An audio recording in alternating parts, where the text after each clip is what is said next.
Nuestro Padre Celestial, en estos momentos en los cuales vamos a iniciar con la exposición de tu palabra, a través de tu Hijo amado, como mi único abogado, mediador e intercesor ante ti, acudo a tu trono de la gracia, suplicándote me des discernimiento para poderlo desarrollar y sea de bendición conforme a tu voluntad. En su nombre y por sus méritos te lo pido y te doy las gracias. Amén. Amén.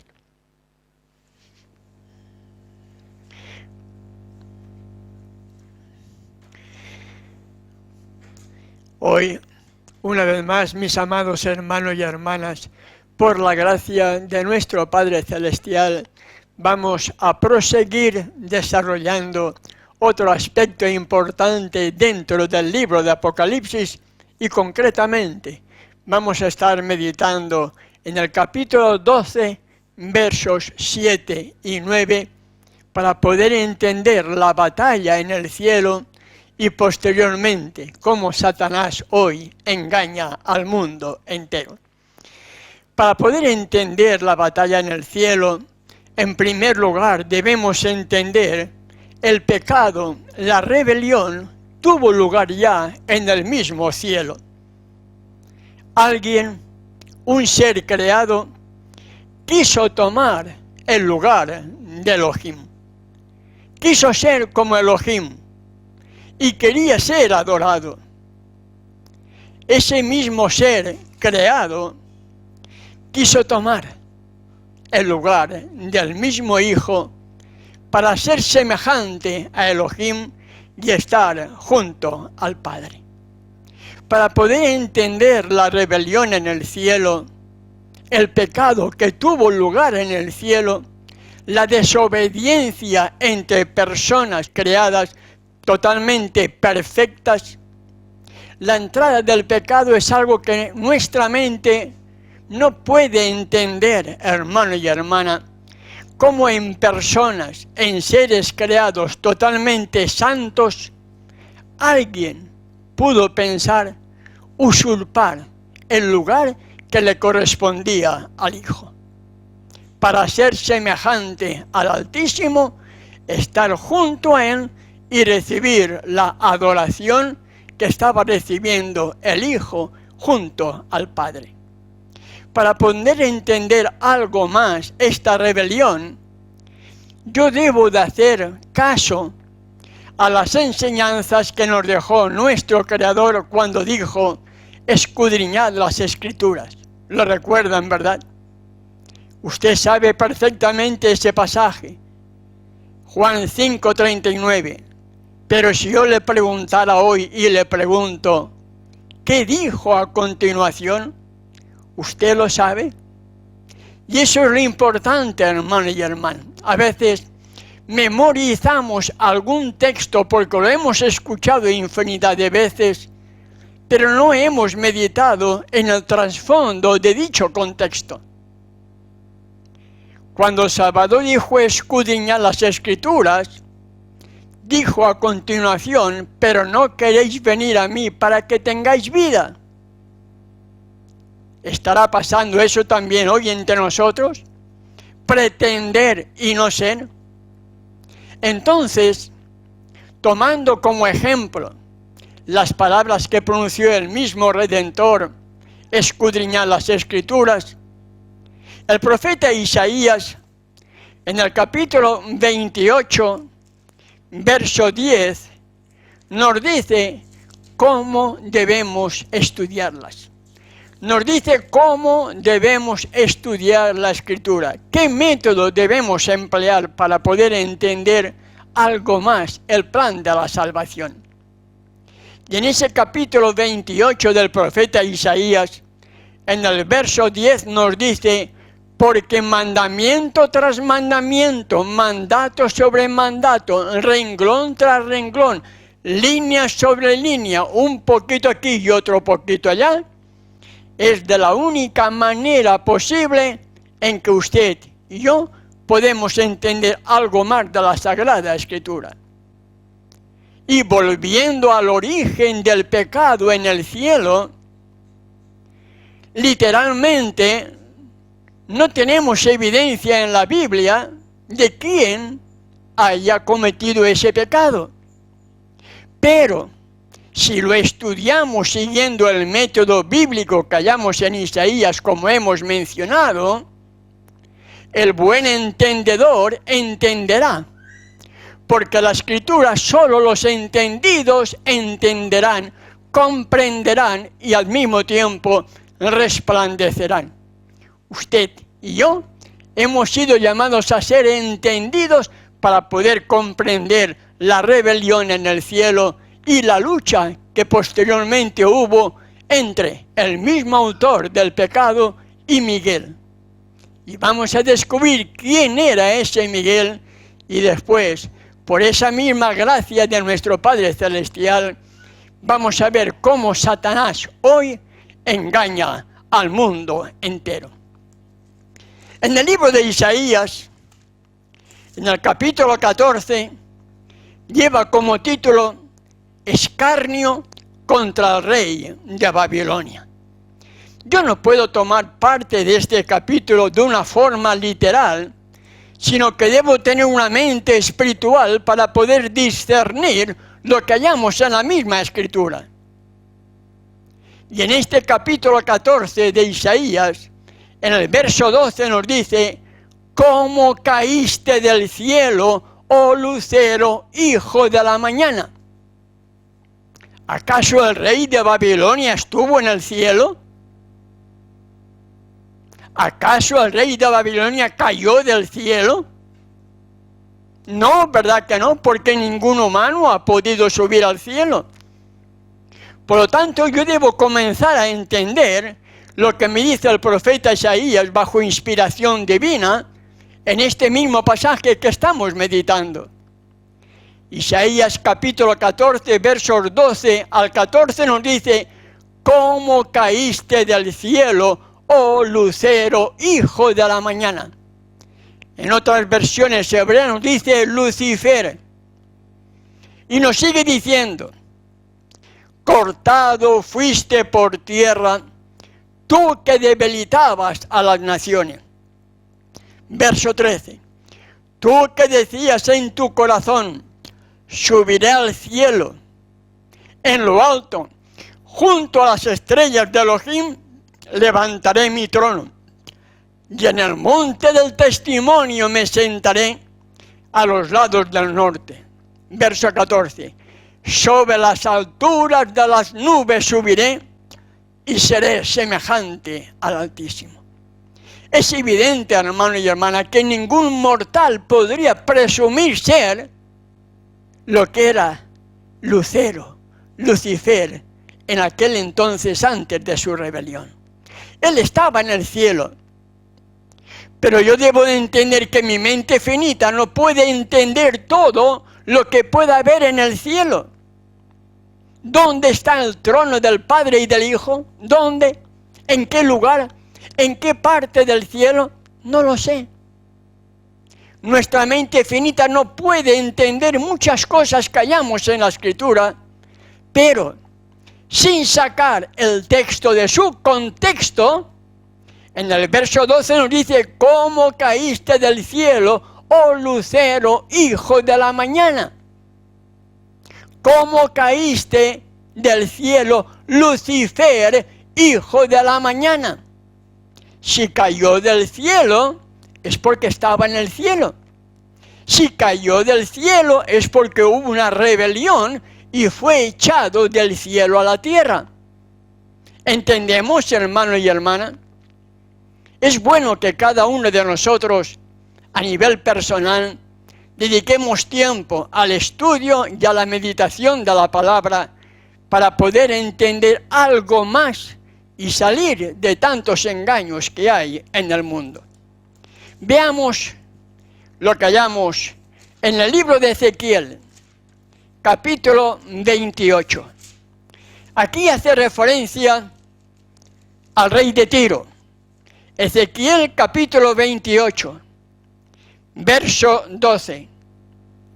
Hijo de hombre, levanta endecha sobre el rey de Tiro, y dile, así ha dicho Yahweh Elohim, tú eras el sello de la perfección, lleno de sabiduría y acabado de hermosura. Puede ser un hombre creado bajo los efectos del pecado, tener las cualidades de ser sello de la perfección, lleno de sabiduría y acabado de hermosura. ¿Acaso el rey de Tiro, como nos dice en el verso 13, estuvo en el Edén? Porque así nos lo dice el verso 13. En Edén, en el huerto de Elohim estuviste, de toda piedra preciosa era tu vestidura, y nos dice cuáles eran aquellos materiales que tenía la vestidura. ¿Estuvo el rey de Tiro en la creación en el Edén? ¿Estuvo algún mortal pecador en el Edén? No, hermano y hermana que me escucha. Por lo tanto, yo debo de entender que esto que está haciendo referencia al rey de Tiro, como en Isaías al rey de Babilonia, está haciendo referencia a un personaje que estuvo en el cielo, que cayó, estuvo también en el Edén y fue la causa del engaño de Eva. ¿Entendemos? Y en el verso 14 nos dice, tú, querubín grande.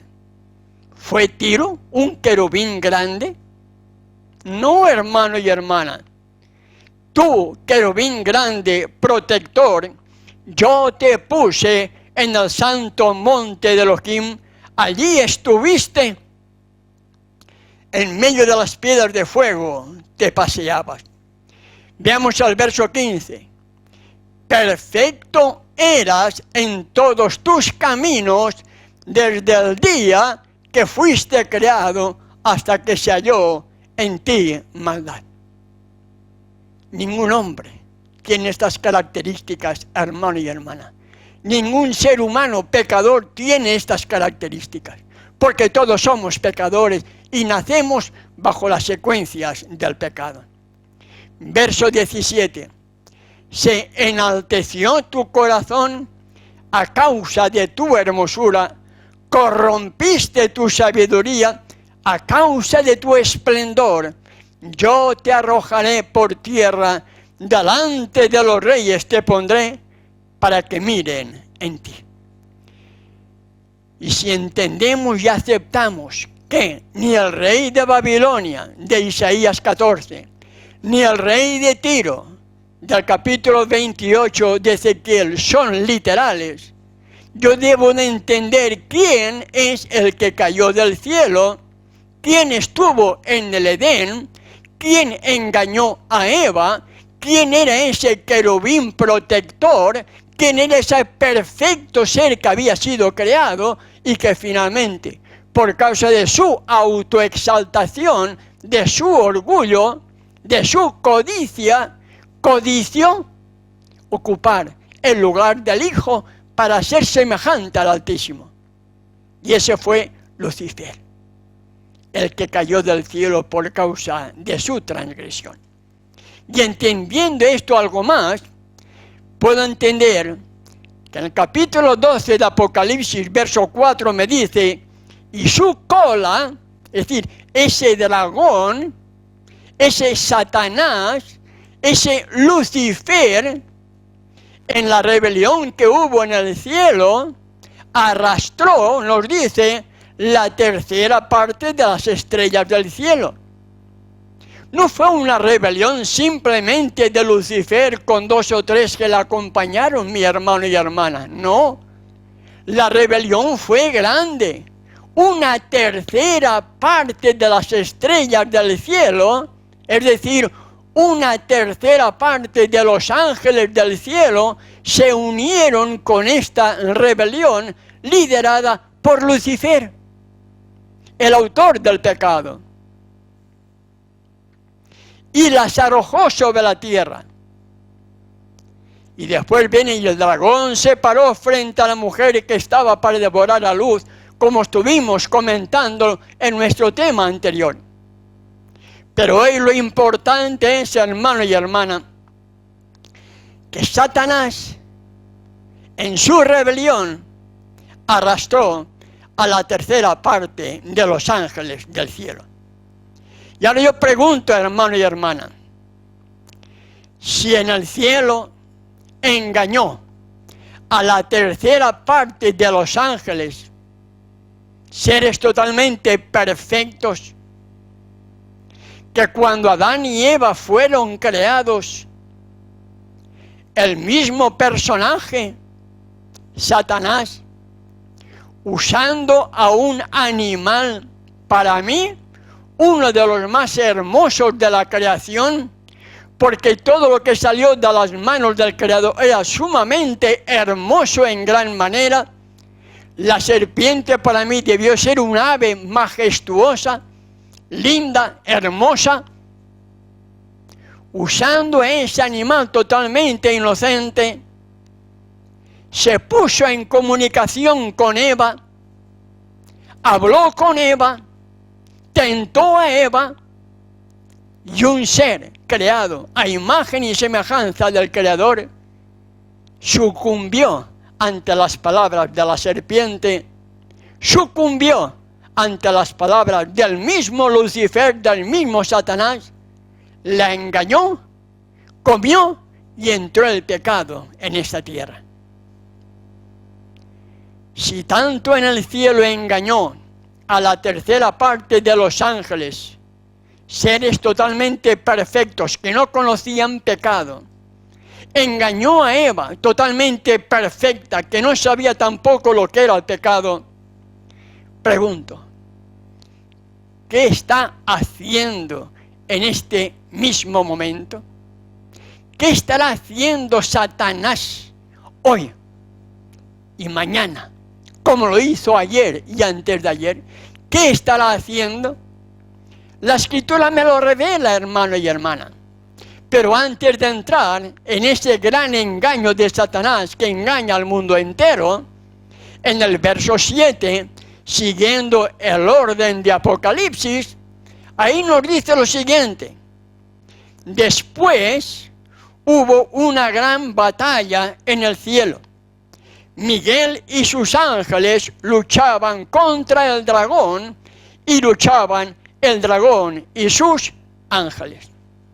¿Cuándo hubo esa gran batalla en el cielo? ¿Cuándo? Para poder entender esa gran batalla en el cielo, yo debo de entender que Lucifer, quien se le conoce posteriormente como Satanás, el rebelde, el enemigo, fue echado del cielo a la tierra, y cuando engañó a Adán y Eva, el título de regente que caía sobre Adán, quien había recibido la autoridad del cielo para gobernar esta tierra, pasó en poder precisamente del gran rebelde. Y entonces, como regente de esta tierra, como representante de esta misma tierra, tenía acceso para ir a las reuniones que se celebraban en las cortes celestiales periódicamente.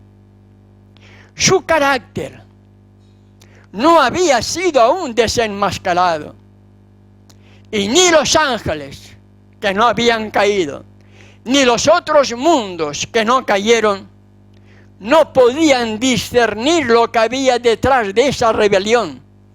No podían pensar siquiera hasta dónde podía llevar la rebelión que hubo en el cielo. Y él, como regente de esta tierra, como representante de esta tierra, nos dice el libro de Job lo siguiente. Job, capítulo 1, versos 6, 7 y 12. Y nos dice así la inspiración divina. Un día vinieron a presentarse delante de Yahweh los hijos de Elohim, entre los cuales vino también Satanás. Y dijo Yahweh a Satanás: ¿de dónde vienes? Respondiendo Satanás a Yahweh dijo: de rodear la tierra y de andar por ella. Yahweh dijo a Satanás: ¿no has considerado a mi siervo Job, que no hay otro como él en la tierra, varón perfecto, recto, temeroso de Elohim y apartado del mal?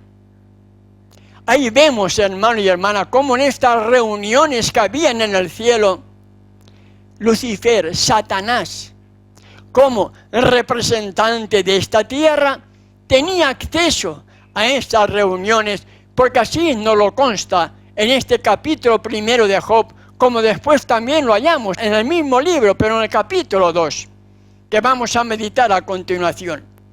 Pero ahí vemos, hermano y hermana, cómo en esta conversación es Satanás el autor de nuestras enfermedades.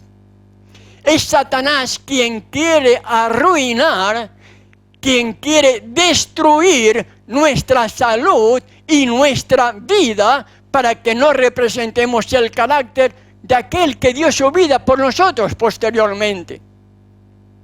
Si el ser humano fue creado a imagen y semejanza del Creador, y las buenas nuevas del plan de la salvación es para que volvamos a recuperar esa imagen, ese carácter perdido, es evidente de que mientras nuestro Creador desea restaurar en nosotros ese carácter, esa buena salud para que podamos glorificar y revelar su carácter, Satanás intenta todo lo contrario. Y ahí vemos, hermano y hermana, en el primer capítulo de Job, como en el segundo, es Satanás el autor de las desgracias que le pasan a los creyentes. Es el autor de aquel que no desea que ni tú ni yo gocemos de buena salud, ni que tengamos acceso a las buenas nuevas del plan de la salvación. Ahí lo tenemos, hermano y hermana.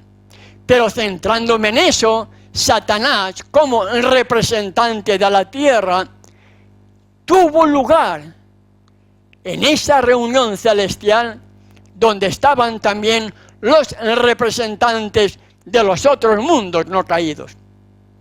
Lo vemos, como mencioné antes, en el mismo libro, en el capítulo 2, versos 1, 2, 6 y 7. Aconteció que otro día vinieron los hijos de Elohim para presentarse delante de Yahweh, y Satanás vino también entre ellos, presentándose delante de Yahweh. Y dijo Yahweh a Satanás: ¿de dónde vienes? Respondió Satanás a Yahweh y dijo: de rodear la tierra y de andar por ella. ¿Nos damos cuenta? Satanás rodeando la tierra, andando por ella, controlando la tierra. ¿No estará hoy sucediendo también lo mismo? Por supuesto, hermano y hermana. Hoy la gran mayoría de líderes, tanto políticos como religiosos, son instrumentos en manos de Satanás para seguir engañando al mundo entero. Pero no lo queremos aceptar. Somos tan arrogantes que no. Engaña aquel, a mí no me engaña. La Escritura me indica que engaña al mundo entero, como lo vamos a ver posiblemente en nuestro posterior tema, porque no quiero alargar mis temas, porque sé que a veces no hay mucho tiempo para poder meditar en temas largos, y es mejor cortos y al punto que no largos, para no poderlos ver posteriormente con toda tranquilidad. Y Yahweh dijo a Satanás: ¿no has considerado a mi siervo Job, que no hay otro como él en la tierra, varón perfecto, recto, temeroso de Elohim y apartado del mal? Cuidado, hermano y hermana, cuidado, porque en todas las generaciones Yahweh siempre ha tenido personas perfectas, rectas, santas, temerosas de él y apartados del mal, apartados del pecado. Decir que no hay justo ni uno es mentira, porque entonces contradecimos lo que dice la Escritura. Y al mismo Redentor dijo: sed pues vosotros perfectos, como vuestro Padre que está en los cielos es perfecto. Entonces, ¿quién se contradice? Los agentes de Satanás, que usan estos mensajes subliminales para intentar seducirte, para que no tengas ni deseos de alcanzar una perfección, y cuando termina el tiempo de gracia, lamentablemente perdido para siempre. Y que todavía retiene su integridad, aun cuando tú me incitaste contra él para que lo arruinara sin causa. No, hermano y hermana. Yahweh le permitió hacer lo que hizo con Job para mostrar hasta dónde puede llegar Lucifer si uno se lo permite. Y le dice el verso 6: he aquí él está en tu mano, mas guarda su vida. No lo mates. Haz con él lo que creas oportuno. ¿Por qué? Porque Yahweh sabía de la rectitud del carácter de Job, que iba a soportar esa dura prueba que iba a sufrir. Y como él lo sabía, le permite a Satanás diciéndole: he aquí él está en tu mano, pero guarda su vida. Y el verso 7: entonces salió Satanás de la presencia de Yahweh e hirió a Job con una sarna maligna desde la planta del pie hasta la coronilla de la cabeza. Mi querido hermano y hermana, si tú no has tenido sarna, no sabes lo que sufrió Job. Yo la tuve.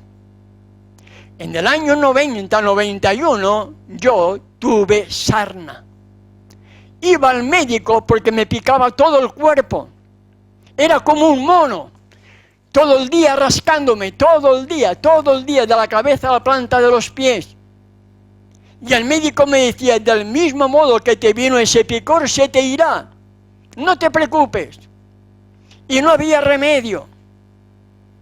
Hasta que un buen día le pregunto a un hermano que me veía que estaba rascándome todos los días, y le dije: Ángel, tú que trabajas en el Hospital de la Fe en Valencia, ¿puedes concretarme una cita con el dermatólogo del hospital por ver si puede aclararme qué es lo que tengo en el cuerpo?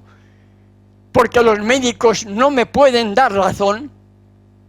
Recuerdo que cuando acudí a esa cita, me hizo 3 preguntas. Una: ¿has tenido contacto con mujeres? No.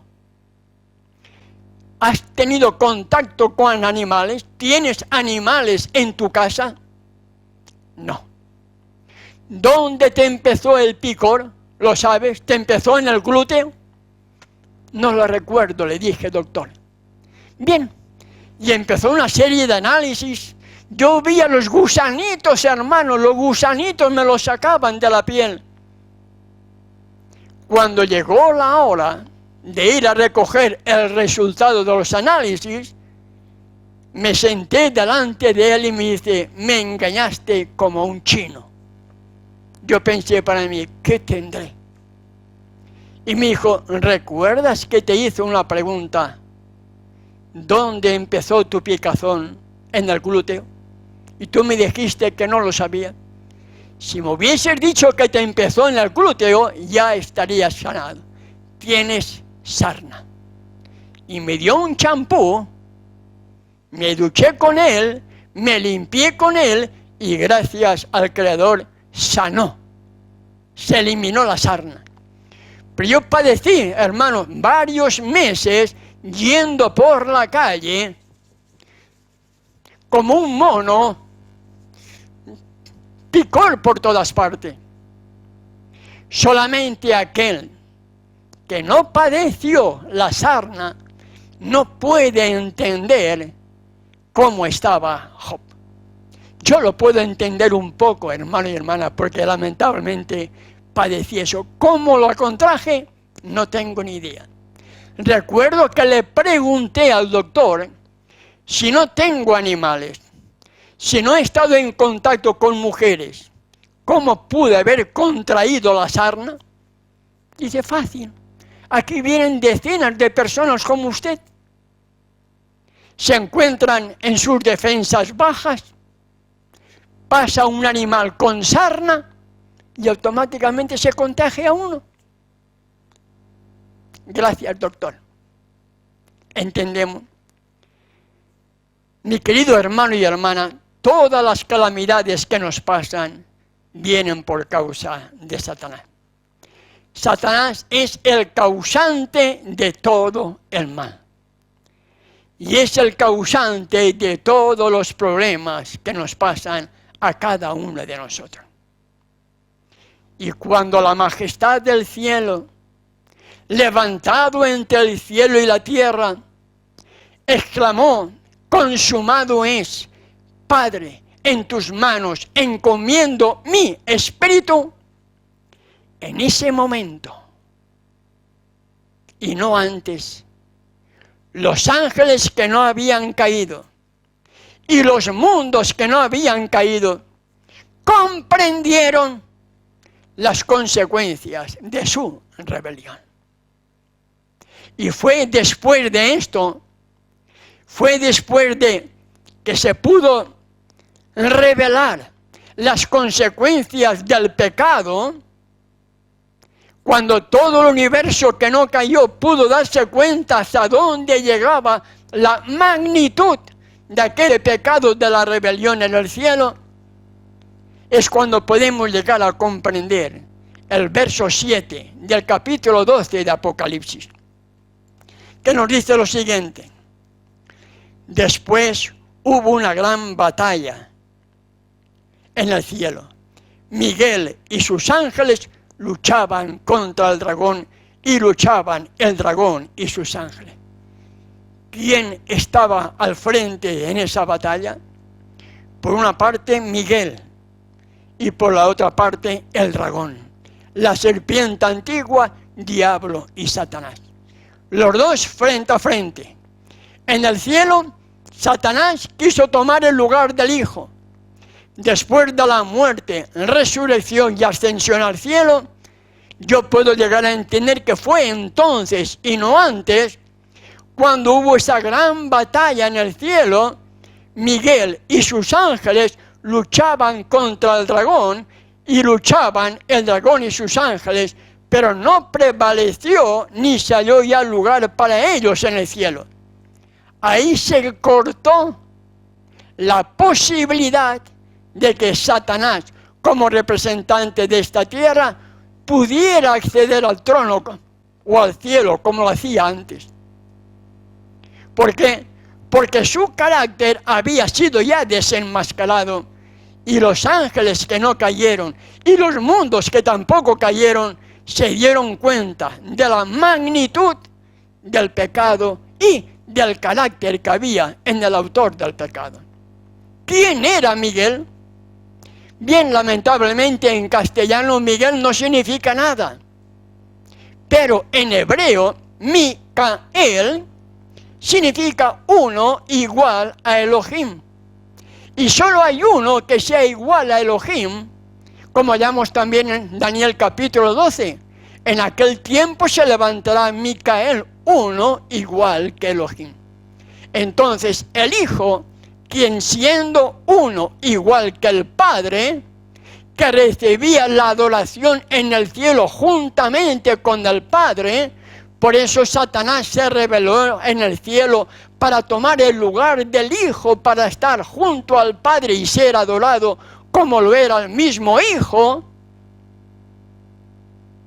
Entiendo que Miguel, uno igual a Elohim, el Hijo, el que conocemos hoy como Yahshua, y sus ángeles luchaban contra el dragón, contra la serpiente antigua, diablo y Satanás. Ya no pudieron prevalecer más en el cielo y fueron echados a la tierra sin tener ninguna posibilidad de que Satanás fuera como representante de la tierra al cielo, porque el lugar había sido recuperado por el mismo Creador, quien venció al pecado en la muerte y dijo: consumado es. La victoria ha sido alcanzada para todo pecador arrepentido. Satanás ya no tiene derecho para nada sobre esta tierra, pero lamentablemente sigue siendo el gobernante de este mundo, porque va en contra de Miguel, y Miguel significa uno, igual a Elohim. Debemos ser parte de ellos, hermano y hermana. Debemos ser parte de esta manada pequeña, de este remanente escogido y por gracia, para poder obtener la victoria y poder estar junto a aquel que dijo: consumado es. Padre, en tus manos encomiendo mi espíritu, y con sus palabras nos dio a ti y a mí la oportunidad, el privilegio de poder vivir junto al Padre y al Hijo por toda la eternidad.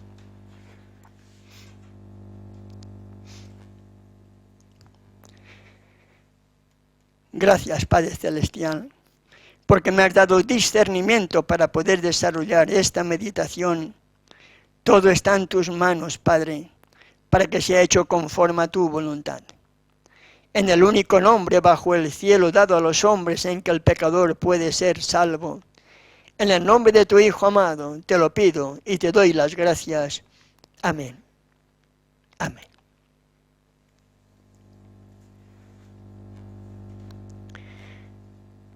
Muchas gracias, mis amados hermanos y hermanas, por visitar nuestro canal.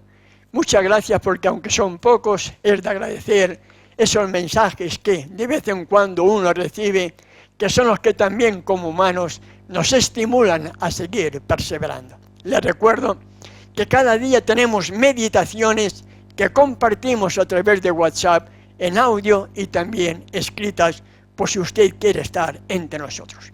Si nuestro Padre Celestial nos lo permite, nuestro próximo tema será cómo el dragón, la serpiente antigua, diablo y Satanás, engaña al mundo entero. ¿Cómo lo hace? En nuestro próximo tema. Espero que nuestro Padre Celestial me dé discernimiento para poderlo desarrollar y sea de bendición. Hasta entonces, que nuestro Padre Celestial, juntamente con su Hijo, les protejan y bendigan, es mi deseo y oración. Hasta entonces.